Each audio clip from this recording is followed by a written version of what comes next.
A manhã já estava arrastada desde cedo, e quando meu filho disse que íamos visitar os pais da minha nora, confesso que hesitei por um instante. Não era segredo que havia certa tensão entre nós, uma frieza disfarçada de polidez, um aperto de mão firme demais, um sorriso que não alcançava os olhos. Mas eu disse que sim, como sempre faço, não por simpatia, mas por meu filho, porque no fundo ainda carrego a ideia boba de que presença é uma forma de amor, e de que talvez, só talvez, minha presença ainda signifique algo. Saímos, perto do meio-dia, ele, a esposa e eu no banco de trás. A nora nem olhou para trás, só mexia no celular, rindo sozinha de alguma coisa que claramente não me incluía. Eu olhava pela janela, fingindo interesse nos muros da cidade que já me conheciam melhor do que aquela família. Foi quando pedi algo simples. Passa no supermercado ali da esquina? Quero levar um bolo. Meu filho perguntou para quê, com aquele tom de quem mede cada gesto por custo-benefício. Eu disse apenas, é gentil. E ele bufou, mas entrou. No fundo, eu só queria ter algo em mãos. Um gesto. Uma desculpa para não chegar de mãos vazias a um lugar onde tantas vezes eu já cheguei invisível. Entramos juntos. Ele foi direto para as bebidas e eu fui para a padaria. Escolhi um bolo simples de abacaxi com coco, como os que minha falecida esposa fazia. Havia algo reconfortante naquela escolha, como se segurasse um pedaço do passado entre as mãos. Na hora de pagar, entreguei a nota e esperei o troco. O caixa era um rapaz de uns 20 e poucos anos, cabelo desgrenhado e olhos claros demais para um lugar tão opaco como aquele. Quando devolveu o troco, ele segurou minha mão, por um segundo a mais do que devia, e antes que eu pudesse puxar de volta, ele sussurrou algo. Baixo, rápido, mas claro o suficiente para fazer o tempo parar. Não entre pela frente. Espere 5 minutos. E vá pelos fundos. Observe antes. Fiquei congelado, os dedos ainda com o calor do contato. Eu o encarei, mas ele já desviava os olhos, como se nada tivesse sido dito. Meu filho, distraído, já me chamava da outra ponta do corredor, sacolas na mão. Saí do supermercado como quem esqueceu onde está. O bolo parecia mais pesado agora. O coração também. Eu não sabia se tinha escutado certo ou se estava delirando. Mas o tom daquele sussurro não parecia brincadeira. Não era um pedido. Era um alerta.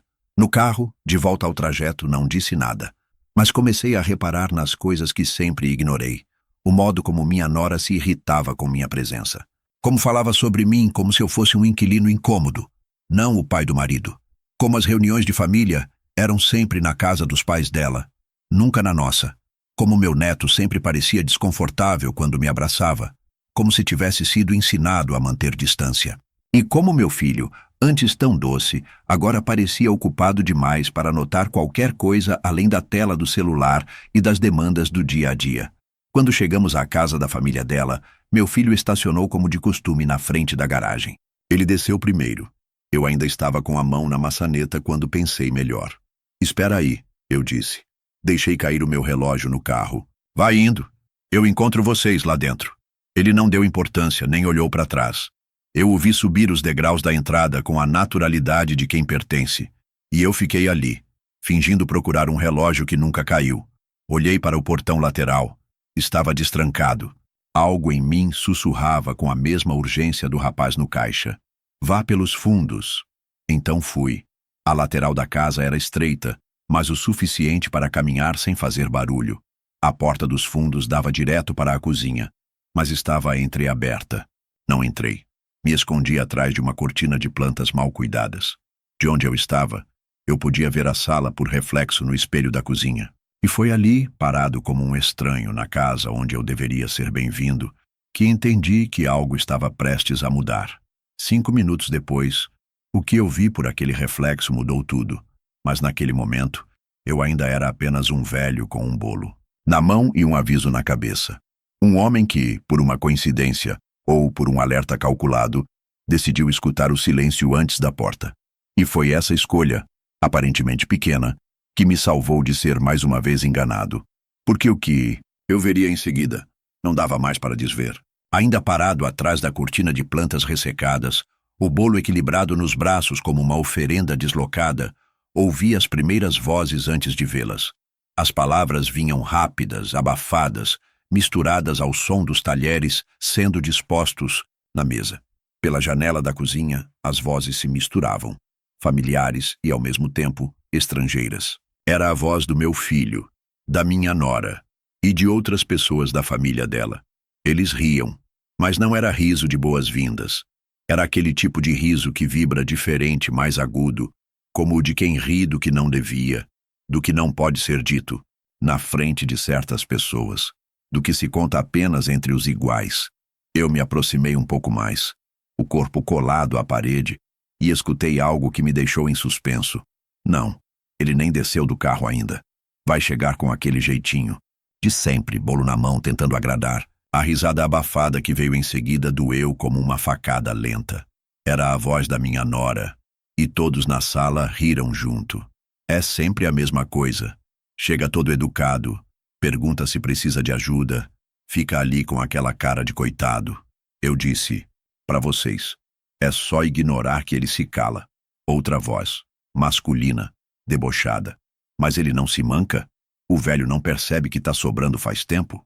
Foi nesse momento que entendi que aquele não era um ambiente onde eu era esperado com afeto. Eu era parte do cenário, um peso arrastado por formalidade, um estorvo vestido de pai. E todos ali sabiam disso. Todos ali estavam confortáveis demais, sendo cruéis na minha ausência. E ainda assim, eu estava ali, com um bolo, tentando fazer parte. Fiquei parado, não por fraqueza, mas por observação. Um velho truque que aprendi nos tempos em que comandava a equipe. A melhor maneira de saber quem mente é deixar que falem quando acham que você não está ouvindo. E ali, sem saber, eles me davam tudo. A mãe da minha nora, uma mulher que sempre me servia com um sorriso rígido e palavras doces como sabão, foi quem falou a próxima frase. Depois que o empréstimo cair, a gente precisa convencer ele a assinar logo. Quanto mais tempo ele ficar por perto, mais arriscado. Ele é do tipo que começa a farejar as coisas. A palavra empréstimo bateu como um trovão dentro de mim. Empréstimo? Que empréstimo? E convencer a assinar o quê? O silêncio que veio em seguida foi preenchido pelo tilintar dos copos. Meu filho pigarreou e disse mais baixo, eu vou conversar com ele depois, no caminho de volta. Ele confia em mim. Uma pausa. É só empurrar com jeitinho. Foi nesse momento que entendi. Eu não era apenas um peso. Eu era um alvo. Algo em mim. Uma assinatura. Um consentimento, talvez um patrimônio. Era importante demais para ser ignorado. E eles estavam articulando juntos como me dobrar sem que eu percebesse. A gentileza era parte do plano. O bolo que eu trazia seria aceito com um sorriso, mas por trás da mesa haveria documentos, propostas simples, palavras revestidas de afeto falso. Cozinha parecia cada vez mais distante da ideia de lar. Os azulejos brancos, os panos de prato bordados, tudo agora me parecia encenação. Tudo era fachada. Um teatro para me manter calmo, controlado, para que, no momento certo, eu assinasse minha própria retirada da história deles. E o pior, pelas mãos do meu próprio filho. Nesse instante, ouvi passos se aproximando. Alguém vinha até a cozinha. Me escondi melhor entre as plantas, coração batendo calmo, mas firme. Não era medo, era clareza. Pela fresta da janela, vi minha nora pegar o celular e digitar algo rapidamente. Manda para ele hoje à noite. A gente diz que é só para o banco liberar mais rápido. Meu filho respondeu, tá. Vou esperar ele estar calmo. Bolo na mão, coração mole. Foi ali, com o suor escorrendo pelas costas e a sacola de papel apertada contra o peito, que percebi. Eu não iria entrar por aquela porta. Não iria sorrir, sentar à mesa, fingir que nada tinha acontecido. Eu não era mais parte daquela encenação. E mais do que isso, eles não sabiam que eu sabia. O que me dava uma vantagem, pequena, mas poderosa. O tipo de vantagem que só se tem uma vez. E eu pretendia usá-la. Dei 2 passos para trás, devagar. Retornei pelo mesmo corredor lateral, silencioso como entrei. A rua ainda estava ali. O carro ainda estava ali. Mas eu não entrei nele. Atravessei a rua e me sentei em um banco de praça a poucos metros da casa. Daquele ângulo, podia ver parte da janela da sala e da cozinha. Peguei o celular, mas não Liguei para ninguém. Apenas abri o bloco de notas e escrevi uma frase. Espere, observe, descubra antes de agir. O sol começava a descer, manchando o céu de dourado. Eles pensavam que eu era velho demais para prestar atenção, mas tinham esquecido que velhos observam melhor. Falam pouco porque aprenderam a guardar, e que há uma forma de silêncio que é mais letal do que qualquer grito. Eu ainda tinha o bolo nas mãos, mas ele já não era um presente. Era uma isca, e a partir daquele instante, o jogo tinha virado. Só que eles ainda não sabiam. Os primeiros 5 minutos sentado naquele banco pareceram uma eternidade.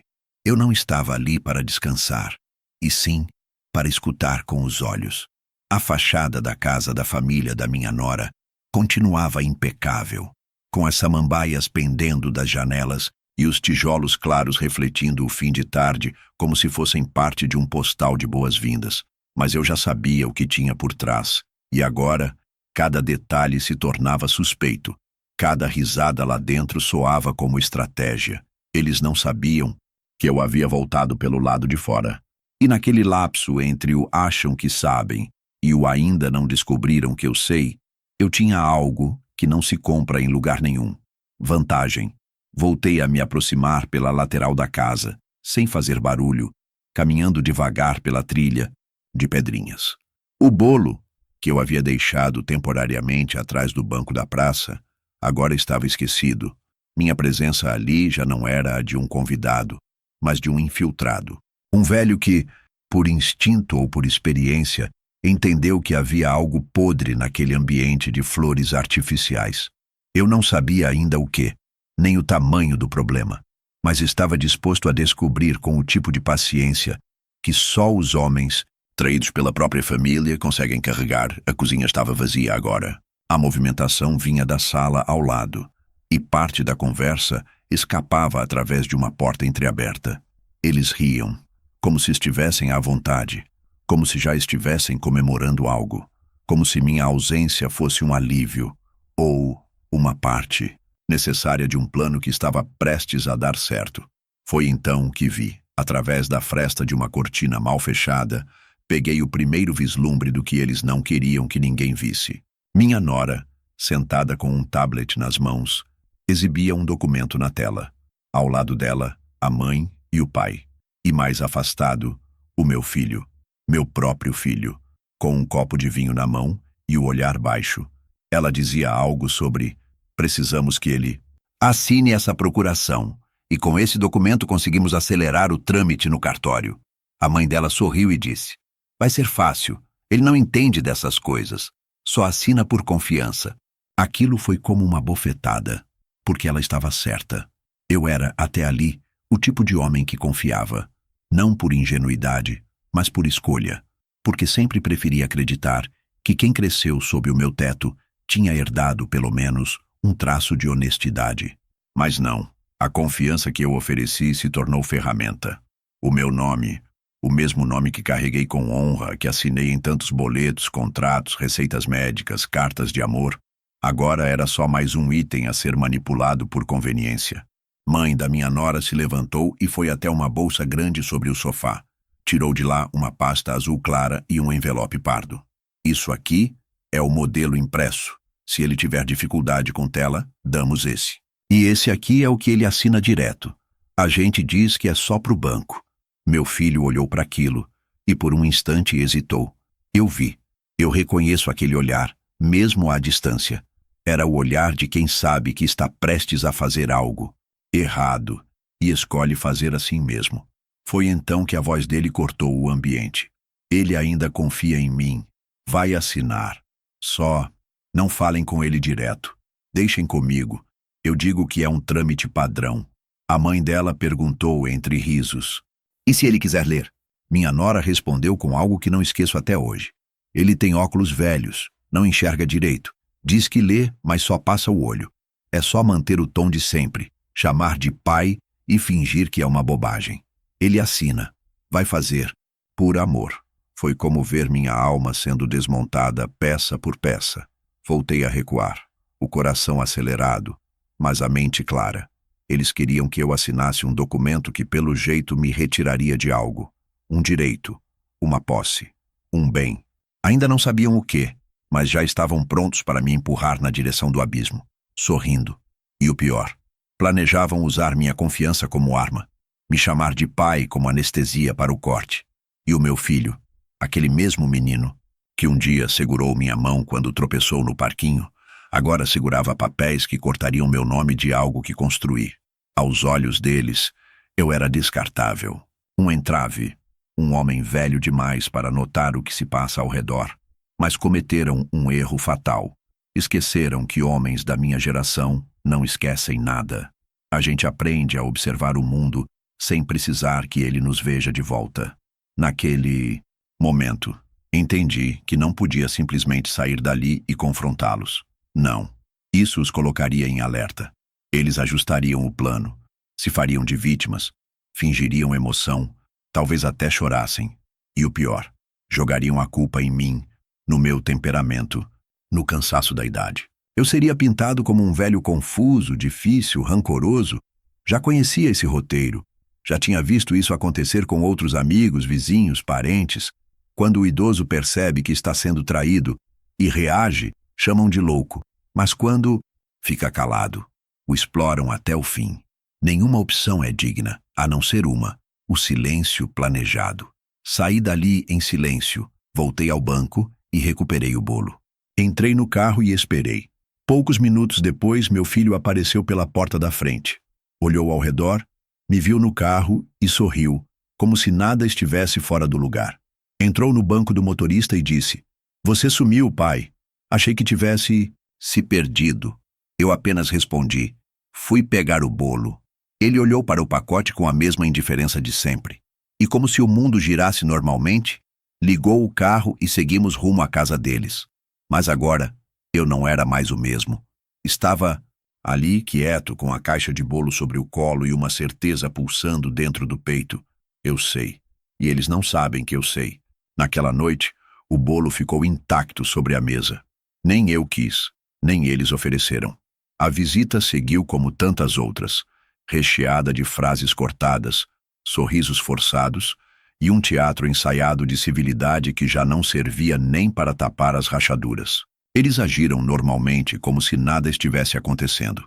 E eu também. Mas por dentro, o silêncio já tinha mudado de natureza. Não era mais ausência de palavras. Era escudo. E eles estavam, sem saber, falando diante de um homem que já não era deles. Um homem que havia acordado. Dormir naquela casa foi como deitar num campo minado. Cada estalido do piso, cada porta se abrindo, cada passo no corredor parecia conter intenções que eu precisava adivinhar. Acordei antes do sol. Enquanto a casa ainda dormia, me levantei devagar e saí pela porta da frente sem fazer barulho. Andei até o café da esquina, pedi um pão com manteiga e um café preto, forte o suficiente para manter um morto acordado, e sentei na última mesa, encostado na parede, como nos tempos de vigilância. Precisava pensar, precisava organizar o que sabia, o que suspeitava e o que ainda precisava descobrir. Foi ali, no segundo gole de café, que uma mão tocou meu ombro. Virei com um susto contido e era ele, o rapaz do caixa, o mesmo que havia me dado o aviso. "Posso sentar um minuto?" perguntou. Eu assenti com um gesto seco. Ele se acomodou como quem não tinha tempo. Os olhos dele estavam inquietos, mas não havia culpa neles. Havia urgência. "Desculpa se assustei o senhor ontem, mas eu precisava dizer alguma coisa." Ele parou, coçou o queixo e olhou ao redor. "Eu sou irmão da Ana Clara. Ela trabalha com a contadora da empresa onde o seu filho está envolvido. E ela ouviu umas conversas pesadas. Não falei nada. Só mantive os olhos nele, firmes. O silêncio fez ele continuar. O seu nome apareceu em documentos. Seu CPF, seu número de identidade, sua assinatura digital. Coisas que não deveriam estar ali." Ele puxou o celular e mostrou uma imagem de tela. Uma espécie de termo jurídico digital. No topo, o meu nome. E ao lado, o do meu filho. "O que é isso?" perguntei. "É um contrato de cessão de participação. Ele está usando isso como garantia de entrada para uma negociação com investidores. O problema é que o senhor não assinou nada, mas o documento já está em circulação. E está com validade." A imagem congelou minhas entranhas. Meu nome, mais uma vez, usado como ferramenta, como escada, como passagem para um lugar do qual me excluíram sem nem ao menos me consultar. Era mais grave do que eu pensava. Eles vão tentar validar com sua assinatura física, presencial. Só falta isso. Assinando, o senhor sai da titularidade de 2 imóveis. Um deles, pelo que vi, é o da chácara. O outro é aquele apartamento em nome da sua falecida esposa. Eu recuei na cadeira, o sangue gelado nas veias. A chácara, o único lugar que ainda carregava as memórias de quem fui antes de tudo ficar cinza. O apartamento onde morei com ela por 30 anos. E eles queriam me apagar disso, reduzir minha história a uma linha de consentimento falsa. Por que você está me contando isso? Perguntei finalmente. Ele hesitou, mas respondeu. Porque meu pai passou por algo parecido, com a irmã dele. Assinou um documento sem ler e perdeu tudo. Quando eu vi seu nome, vi seu rosto, vi o bolo, me lembrei do meu pai. E pensei, esse homem não sabe o que estão fazendo com ele. Fiquei em silêncio por longos segundos. Olhei para a imagem no celular e depois para ele. Tem como me mandar isso? Perguntei. Ele balançou a cabeça positivamente. Já mandei para o seu e-mail. Está lá. E mais, se o senhor quiser, eu consigo falar com a Ana Clara. Ela pode conseguir mais coisa. Tem gente lá dentro que também não concorda com o que estão fazendo. Anotei o nome, o número, tudo em um papel que ele tirou do bolso e me deu. Se quiser ajuda, é só avisar, mas eles estão agindo rápido. Acha que vai assinar até semana que vem? Se conseguir antes, desarma o plano deles. Ele se despediu com um aperto de mão firme. Depois saiu andando com a pressa de quem sabia que o tempo importava. E ali, sozinho de novo, com o café já frio, entendi 2 coisas que mudariam tudo. Primeiro, eu não estava mais no campo da suposição. Agora, havia prova. Havia documento. Havia crime. Segundo, havia gente observando. Gente que via de fora. E essas pessoas, diferentes da minha própria família, ainda viam valor em mim. Ainda me viam como alguém que merecia ser protegido. Voltei para casa com a mente a mil. Entrei em silêncio. Meu filho ainda dormia. A nora já havia saído. E no corredor, ouvi meu neto jogando videogame, repetindo comandos em voz alta. O cheiro do pão assado se misturava ao som distante de uma TV ligada na sala. Tudo seguia como sempre. Tudo parecia normal. Mas o inferno sempre tem cheiro de lavanda e sons de panela. É por isso que engana. Subi para o quarto, abri minha pasta de documentos e comecei a procurar as cópias antigas do testamento, da escritura, da partilha da casa, da escritura da chácara. Eu sempre fui um homem de papel. E hoje percebi. Meus papéis iam me salvar. E quando eles enfim trouxessem os deles para eu assinar, eu já saberia exatamente o que fazer. Naquela noite, o jantar parecia uma cena de novela mal escrita. O tipo de encenação onde todos sabem suas falas, mas ninguém se esforça mais para parecer sincero. A mesa estava posta com talheres alinhados e copos de cristal que só apareciam em datas especiais, embora o calendário dissesse que era uma terça-feira qualquer. Havia uma tábua de frios bem montada, pão fresco na cestinha de pano, vinho aberto antes mesmo dos convidados chegarem. Quando sentei, percebi que até o meu lugar à mesa havia mudado. Não era mais na cabeceira, era no canto. Posição estratégica. Nem perto demais para liderar, nem longe o bastante para fazer falta. Ao meu lado, o neto jogava no celular com fones de ouvido. Do outro, a sogra da minha nora me ofereceu queijo como quem estende um favor. Eu aceitei, em silêncio. Eu sabia que aquela noite não era casual. Sabia que estavam se preparando para algo. E como todo animal acuado que sobreviveu por tempo demais, eu também aprendi. Quando a calma chega antes da tempestade, é porque ela é fingida. Eles conversavam entre si como se eu fosse uma planta de canto. Falavam sobre viagens, investimentos, novos negócios, e cada frase lançada sobre a mesa parecia conter pequenas iscas, esperando que eu morde alguma. Estamos pensando em reformar a casa da chácara, disse minha nora, sem olhar para mim. É um espaço tão mal aproveitado, né? A sogra completou. Daria para fazer algo incrível com aquele terreno. Talvez uma pousadinha, com aquelas piscinas de borda infinita. Meu filho riu e disse: meu pai sempre cuidou daquele lugar como se fosse sagrado, mas ele sabe que os tempos mudaram. Fiquei em silêncio. Não porque concordava, mas porque a essa altura, o silêncio já era parte do meu plano. Eu queria ouvir até o fim. Queria saber até onde iriam, até onde ousariam falar de mim como se eu já estivesse fora do mundo. Foi quando o cunhado da minha nora, um sujeito que só aparece quando há carne cara ou uísque bom envolvido, soltou a frase que me fez desviar os olhos do prato. E aí, o senhor tá pronto para assinar a papelada do banco? O pessoal lá tá com pressa, né? A frase veio crua, como quem se esqueceu do script. Todos congelaram por um segundo. Minha nora derramou vinho, meu filho pigarreou, a sogra fingiu não ter ouvido. Papelada? Perguntei sem levantar o tom. Ele riu, como quem percebe que falou demais. Ah, achei que já tivesse rolado. Negócio do empréstimo e tal, mas acho que eu me confundi, né? Ele olhou em volta esperando algum socorro. E o socorro veio, como sempre, pela mentira. Meu filho respondeu: é só uma atualização cadastral, pai. Nada demais. Coisa do banco. Eles querem que todos os nomes estejam certinhos para manter os registros atualizados. Eu olhei nos olhos dele. Vi a insegurança. Vi o esforço para parecer natural. E percebi que ele já tinha um envelope pronto. Estava sobre a estante, atrás de uma caixa de decoração com velas falsas. A pasta azul clara que eu já tinha visto pela fresta da cortina no dia anterior. A mesma, a que traria a procuração. Engoli o pedaço de pão e bebi um gole do vinho, embora estivesse amargo demais para o meu gosto. Sorri. Claro, filho. Quando for a hora, você me avisa. Eles relaxaram. Riram de novo. O jantar seguiu, mas eu já havia entendido tudo. Estavam preparando o ambiente para o golpe final.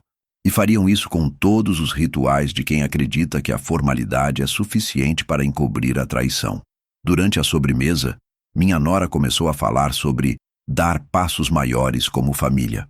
A sogra aplaudiu a ideia de profissionalizar os bens herdados. E o cunhado sugeriu que o senhor poderia viajar mais, descansar, aproveitar a vida. Todos ali estavam me matando em silêncio. Mas o que eles não sabiam é que eu já tinha armado minha trincheira. Enquanto eles tentavam me empurrar para fora da minha própria história, eu estava cavando o chão sob os pés deles. E eles dançavam sobre ele, achando que o mundo era seguro. Naquela noite, antes de dormir, imprimi as imagens que o rapaz do caixa havia me mandado. Abri minha pasta com os documentos antigos, atualizei o testamento com anotações feitas à mão e deixei uma cópia na mala, embaixo da camisa social, entre os sapatos e o frasco de remédio de pressão. Na manhã seguinte, quando meu filho entrou no quarto com um café na mão e a pasta azul clara na outra, eu já estava pronto. Mas não era ainda a hora de agir. Não, ainda não. Ele me disse com um sorriso ensaiado. Pai, antes da gente sair, será que o senhor pode só dar uma olhadinha nisso aqui? É rapidinho. Eu peguei o envelope. Não abri. Não olhei. Apenas disse, claro, meu filho, mas deixa para mais tarde. Agora quero só aproveitar nosso café. Ele hesitou. Depois assentiu. Claro, sem pressa. Mas por dentro, eu já tinha uma resposta.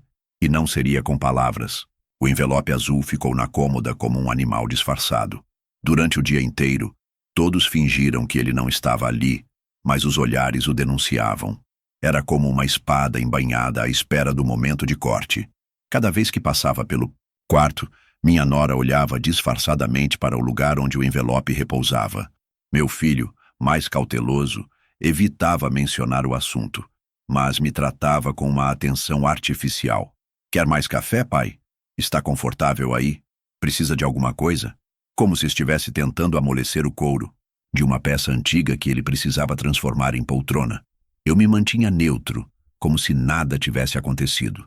Dizia que estava cansado, que iria repousar um pouco, que dormiria após o almoço. Mas cada frase minha era estratégica.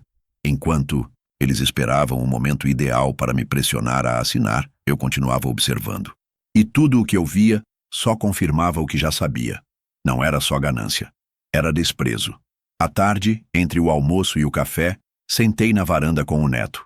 Ele jogava um jogo qualquer no tablet, distraído, enquanto eu fingia ver o céu.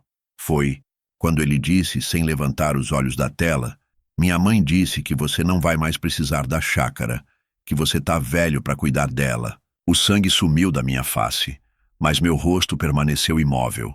Disse que agora vai ser de todo mundo, não só sua. Vai virar pousada com piscina e tudo. E você gostou disso? Ele deu de ombros. Não sei. Eu gostava de ir lá com você. Silêncio. Apenas os toques do jogo. Você sabe quem disse isso para ela? Que podia fazer isso com a chácara? A vó Rosa, acho. E aquele cara do banco, esqueci o nome. Ah, era Luiz Alfredo. Foi como se uma janela se quebrasse dentro de mim. Luiz Alfredo. Um nome que eu não ouvia havia anos. Um nome que fazia parte de um passado que eu enterrei com custo. Advogado de confiança da minha falecida esposa, com quem dividimos muitos trâmites patrimoniais, inclusive os da chácara. Ele tinha sido demitido anos atrás, quando encontramos irregularidades na gestão de alguns contratos. Eu nunca falei isso para minha nora, mas se ela e a mãe estavam lidando com ele agora, havia algo ainda mais fundo sendo orquestrado.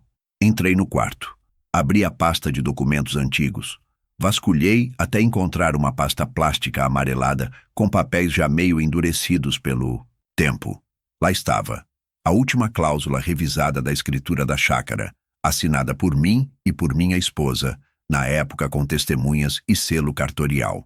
E ali, bem claro, a titularidade em caso de falecimento de uma das partes permanecerá vinculada à parte sobrevivente, sendo vedada qualquer transferência ou concessão de uso sem consentimento formal e cartorial.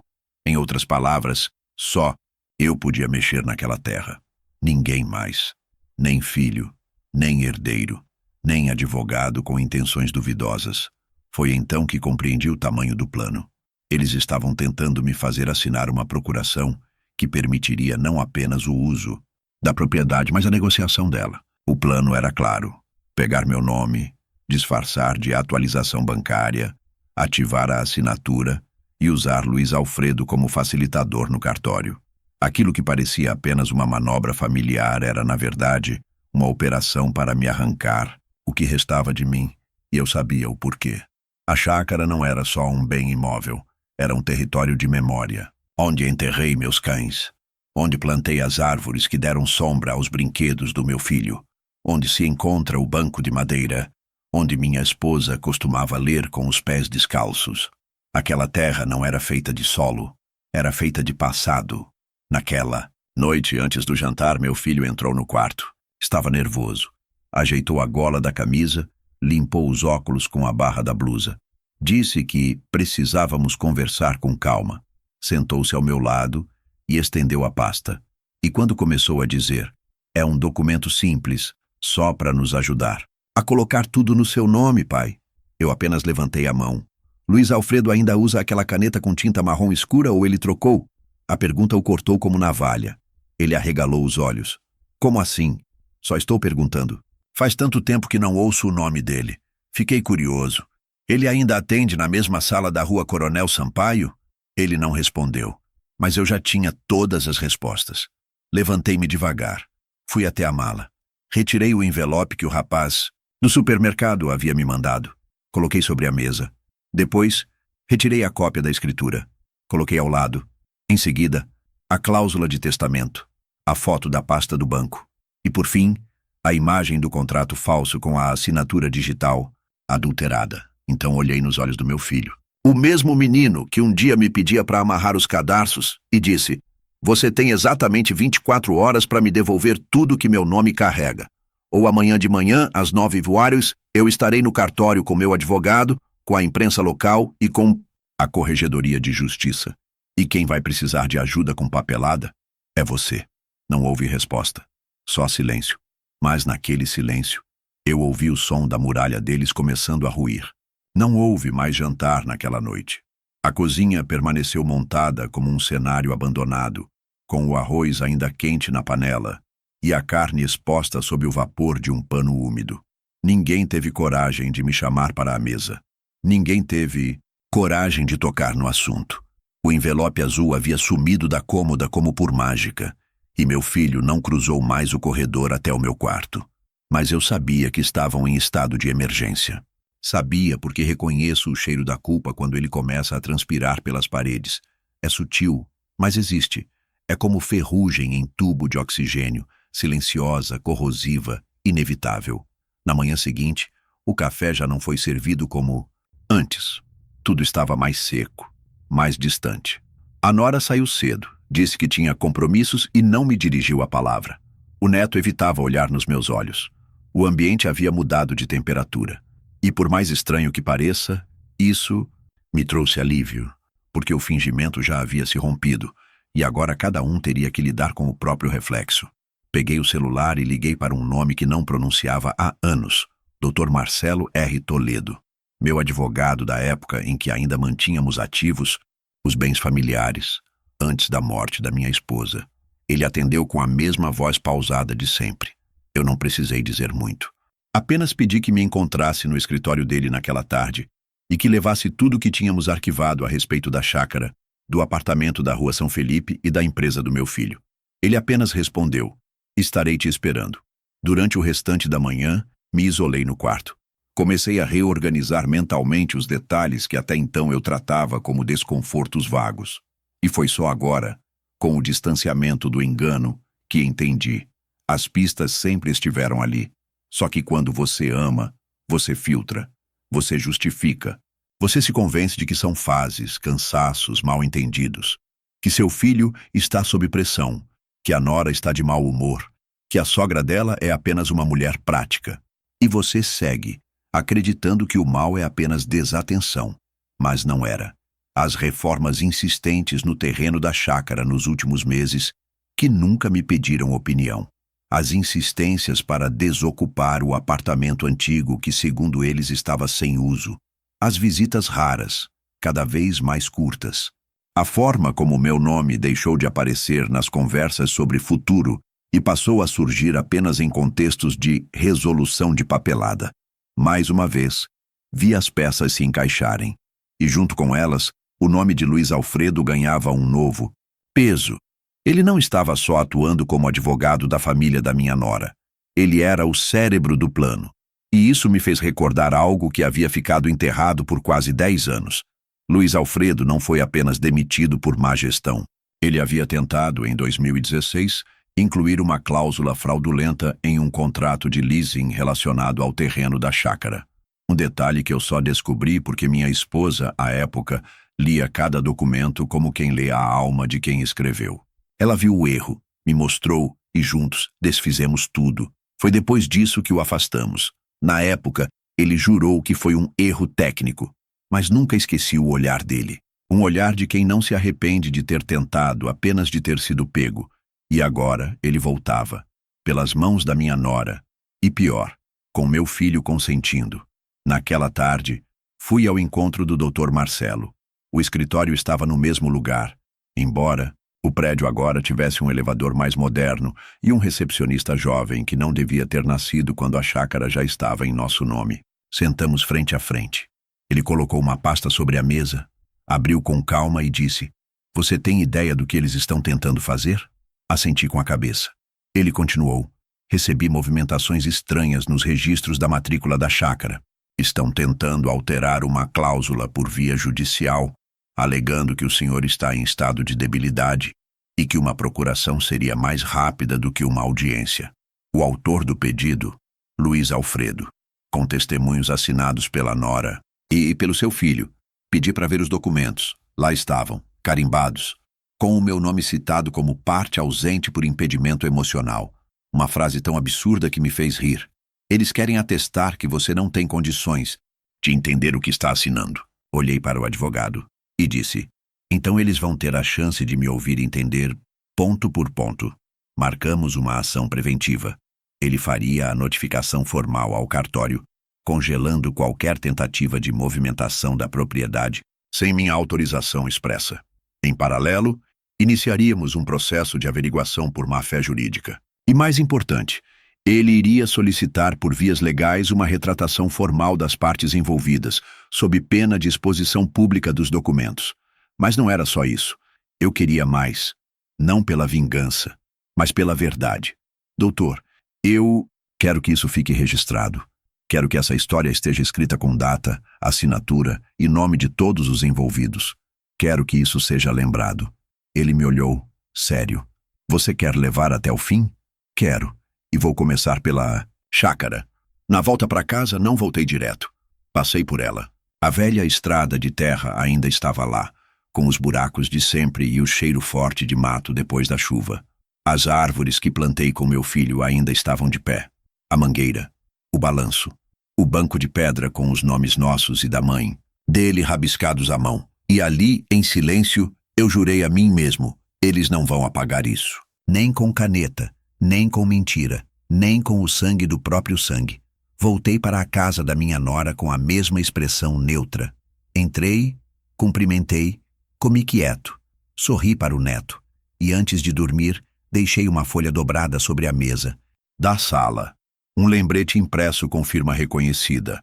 A primeira linha dizia: notificação extrajudicial, impedimento de movimentação patrimonial.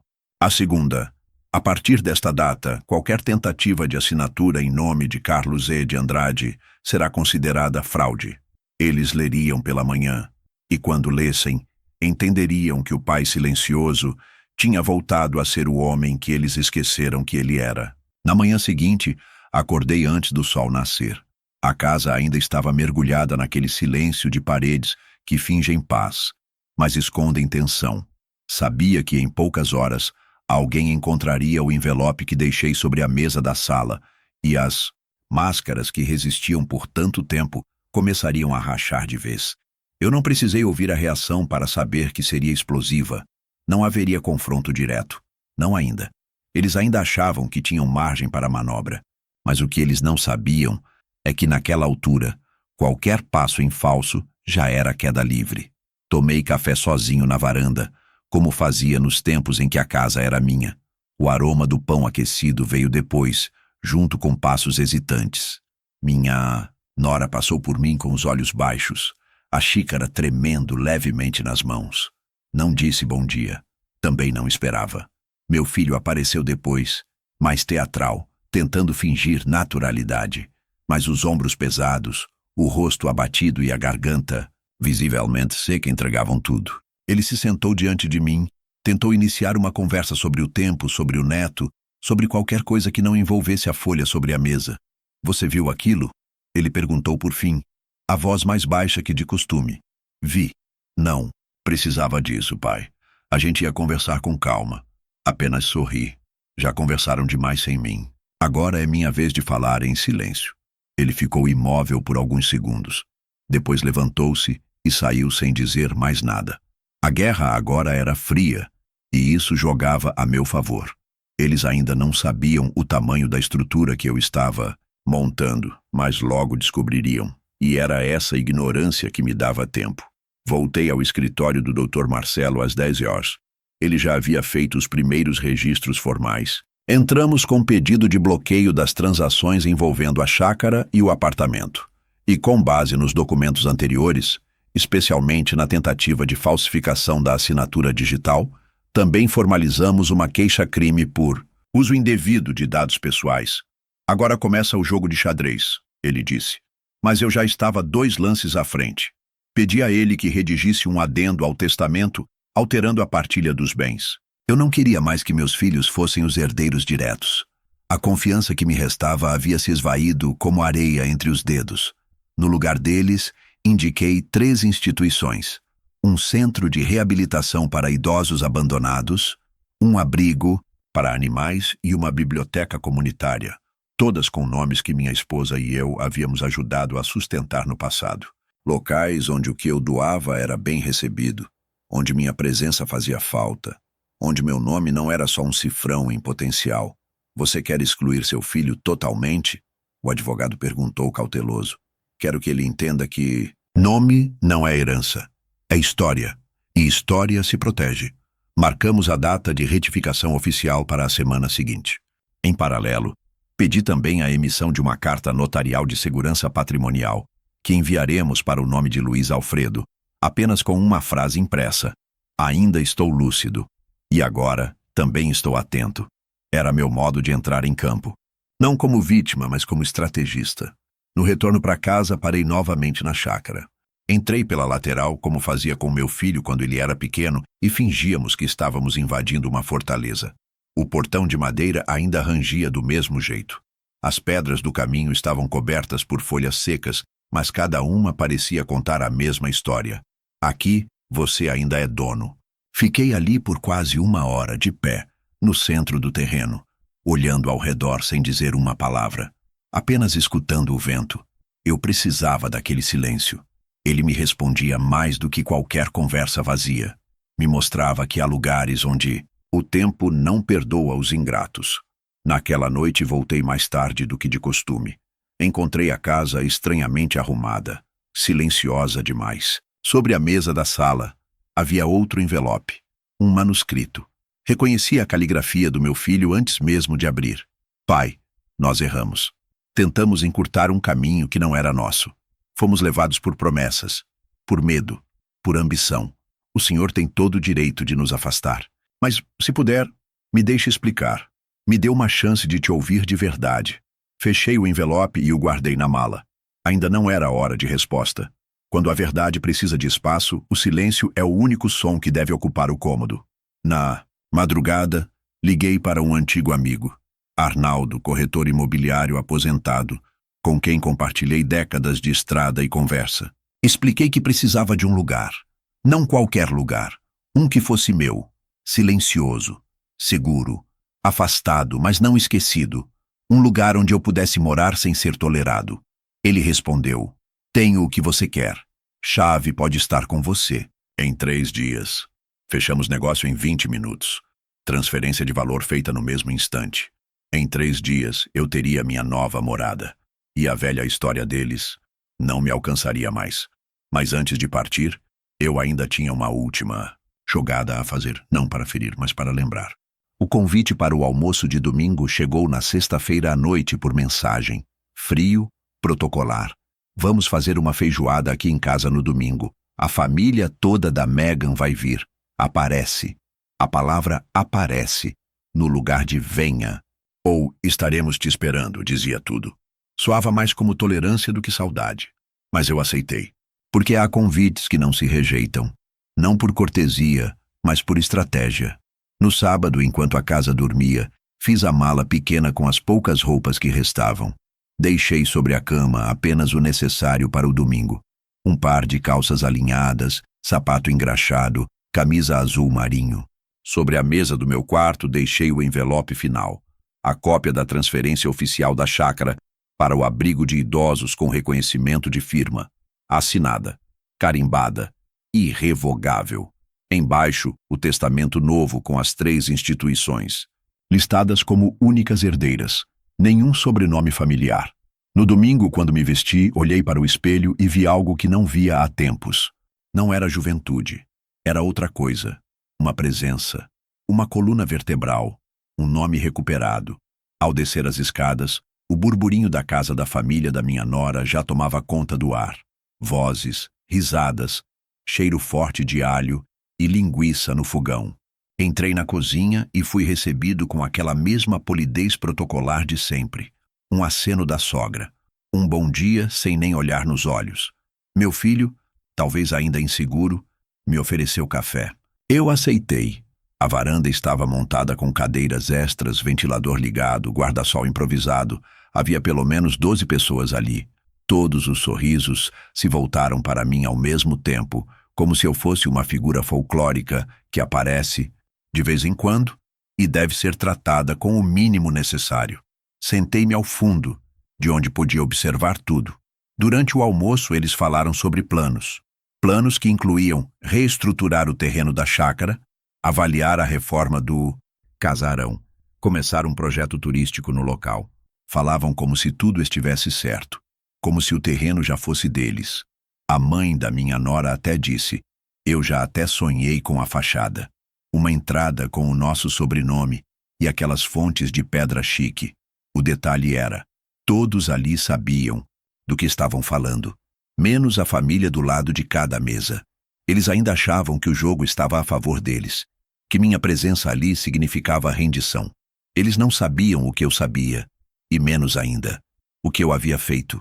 Então, no momento em que o cunhado levantou a taça de cerveja e propôs um brinde ao futuro da nossa nova empreitada, e eu pedi licença e me levantei. Todos me olharam, alguns com surpresa, outros com impaciência. Meu filho tentou sorrir, mas era o tipo de sorriso que sangra por dentro. Peguei o envelope que havia guardado no bolso interno da camisa e caminhei até o centro da varanda. Entreguei o envelope ao cunhado, disse apenas: já que o brinde é para o futuro, convém saber quem é o dono do passado. Ele abriu o envelope ali mesmo, sem entender. A sogra da minha nora se aproximou preocupada. Meu filho levantou dizendo: pai, o que é isso? Mas era tarde. O cunhado leu em voz alta: transferência de propriedade. Chácara Estância, Santa Luzia. Beneficiário: Associação Casa Nova de Apoio ao Idoso. Silêncio. Só o ventilador girando. Mais silêncio. A sogra se aproximou e tomou o papel das mãos dele. Leu, as cores do rosto sumindo. Olhou para mim com olhos de vidro. Meu filho cruzou a varanda em 2 passos e parou diante de mim. Você fez isso? Sem falar com a gente? A voz oscilando entre raiva e desespero. Falei sim, com a única parte interessada. Eu mesmo. Você não podia ter feito isso. Pude. Fiz. E mais. É definitivo. As vozes ao redor começaram a aumentar. O cunhado reclamava do dinheiro já investido, da parceria com o arquiteto. A sogra murmurava algo sobre traição. A nora estava pálida, as mãos trêmulas. Mas o neto, sentado ao fundo, apenas me olhava. Sem ódio, sem espanto. Apenas olhava. E naquele olhar havia silêncio. O mesmo tipo de silêncio que me protegeu durante todas aquelas noites em claro. Vocês queriam tirar o que era meu, disfarçado de gentileza. Vocês achavam que a velhice era sinônimo de ignorância. Mas esqueceram de uma coisa: memória de velho não falha. A sogra tentou rebater, falar sobre família, diálogo, falta de consideração. Consideração? Quem fala em tirar alguém de algo que construiu não entende o que significa pertencer. Vocês me usaram, e usaram o meu filho para isso. E agora, tudo o que vocês esperavam está fora do alcance de vocês. Entreguei o envelope do testamento ao meu filho. Ele leu em silêncio. Depois, olhou para mim como quem encara um espelho rachado, sem saber se conserta ou se quebra de vez. Por que você fez isso? Ele murmurou. Porque vocês me tiraram da cadeira da cabeceira. Então, resolvi levantar da mesa. Virei-me e saí, sem dizer mais nada. Deixei para trás a varanda silenciosa, a feijoada esfriando, os olhares desfeitos. No portão, meu neto correu até mim. Vovô, eu me virei. Ele hesitou. Depois perguntou, como quem carrega mais perguntas que anos de vida: posso te visitar um dia? Sorri e respondi: pode, desde que venha sem mentiras no bolso. E então fui embora, com a mala pequena, com o passo firme, com meu nome limpo, costurado de volta no peito. 3 dias depois daquele domingo, a chave girou na fechadura do meu novo lar com o som mais bonito que já escutei. Era uma chave simples, sem penduricalhos, entregue num envelope pardo pelo Arnaldo, com um bilhete curto. Aqui, ninguém vai tentar te tirar da tua própria casa. O apartamento ficava no 2º andar de um prédio pequeno, de azulejos antigos e elevador barulhento com sacada voltada para uma praça arborizada, onde os velhos jogavam dominó pela manhã e as crianças andavam de bicicleta à tarde. Era um lugar que não tinha espaço para grandes planos nem para falsas aparências, só para presença. Entrei com uma mala só. Nada de móveis antigos, nada de lembranças pesadas. Trouxe comigo apenas um porta-retrato com a foto da minha esposa, 2 livros, a cópia autenticada do testamento e a paz que me custou o nome da minha família. A primeira noite foi silenciosa, mas não o silêncio desconfortável que senti na casa da minha nora. Era outro tipo de silêncio, um que não cobrava, um que não disfarçava intenções. Era só ausência de ruído, como se o mundo finalmente tivesse me dado permissão para existir sem provar nada a ninguém. Instalei uma cafeteira simples na cozinha, e pela primeira vez em anos, tomei café quente sem esperar que alguém me servisse. Abri as janelas, deixei o vento bater, Liguei o rádio numa estação de música instrumental e deixei tocar por horas. Não pensei nos papéis. Não pensei no passado. Só existi, como deve ser. Nos dias seguintes, começaram a chegar os recados. Primeiro, por telefone fixo. O número novo que só 2 pessoas tinham. Arnaldo e o Dr. Marcelo. Alguém da família conseguiu. A sogra da minha nora, em voz trêmula, pediu uma conversa. Disse que houve mal-entendidos. Eu desliguei antes que ela completasse a frase. Depois, mensagens no celular. Todas do meu filho. Pai, por favor, a gente precisa conversar. Não é justo. Você foi longe demais. Mas nenhuma dessas frases me comoveu. Porque a injustiça não foi o que eu fiz. Foi o que eles tentaram fazer comigo. E quem tenta apagar alguém que ainda respira, não pode reclamar quando esse alguém escolhe sumir por conta própria. Na semana seguinte, recebi uma visita. No cartório. Vieram confirmar presencialmente a entrega dos documentos atualizados, os registros do Novo Testamento e a confirmação da transferência da chácara. Tudo em ordem, tudo blindado. Me ofereceram um termo de confidencialidade. Recusei. Pedi apenas que tudo fosse público. Quem quiser saber, que saiba. Não tenho mais interesse em esconder a vergonha de ninguém. Foi só no 10º dia após minha mudança que algo diferente aconteceu. O interfone tocou. Não era entrega. Não era vizinho. Era o neto. Desceu sozinho. Trazia um pacote pequeno na mão e um olhar que não cabia mais na idade. Sentei com ele no banco da praça, em silêncio, como nos velhos tempos. Ele me entregou o pacote. Dentro estava o bolo que eu tinha comprado no dia daquela visita à família da nora. O mesmo tipo, mesmo sabor. Abacaxi com coco. Lembro que você disse que era o que a vovó fazia. Assenti. Fui eu que pedi para comprar. Ele disse. Não eles. Ficamos ali, sem dizer mais nada, comendo bolo num banco de praça.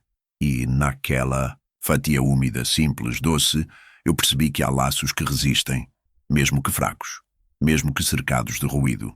Laços que com sorte um dia se fortalecem, mas que por agora precisam apenas ser aceitos como são, tênues, mas reais. Ele me olhou e perguntou, você vai voltar um dia? Não para aquela casa. Respondi, mas se você quiser me visitar, meu lugar à mesa sempre vai estar aqui, onde há espaço de verdade. Ele assentiu. Me abraçou de leve. Depois saiu correndo de volta para a calçada, com a pressa de quem ainda é criança, mas a tristeza de quem já entendeu demais. Voltei para o apartamento com o resto do bolo nas mãos. Guardei num pote, deixei na geladeira. Comi mais um pedaço antes de dormir. O gosto era o mesmo, mas agora não havia mais amargura misturada. Na manhã seguinte, sentei na varanda com meu café e escrevi uma última carta. Não para enviar, só para deixar registrada. Era curta. Eu não fui embora. Eu apenas me retirei de onde nunca fui bem-vindo. Agora, enfim, estou em casa. E pela primeira vez em muito, muito tempo, olhei para a mesa posta, mesmo que simples, e senti que aquele lugar era meu. Não por herança, não por obrigação, mas por escolha, por silêncio, por merecimento, fim.